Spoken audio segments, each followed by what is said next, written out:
వాస్తు ప్రకారం ఈ 5 బొమ్మలు మీ ఇంట్లో ఉంటే డబ్బే డబ్బు. మరి ఆ వివరాలు ఏమిటో పూర్తిగా తెలుసుకునే ముందు మీరు ఏమైనా సమస్యలతో బాధపడుతుంటే వాటి పరిష్కారం కోసం మీరు మా గురువుగారి నెంబర్కి కాల్ చేసి మీ సమస్యలకి తగిన పరిష్కారం పొందండి. ఖచ్చితంగా మీ సమస్య పరిష్కారం అవుతుంది. ఇక వివరాల్లోకి వెళ్తే పురాణాల ప్రకారం ఏనుగు లక్ష్మీదేవి ఆశీర్వాదం పొందిందని నమ్ముతారు.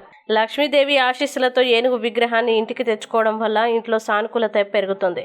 ఆర్థిక ఇబ్బందులు తొలగిపోయి ధన ప్రవాహం పెరుగుతుంది. అలాగే విష్ణుమూర్తి 2వ అవతారం కూర్మ అవతారం మన హిందూ సంస్కృతిలో అత్యంత గౌరవనీయమైన అవతారం.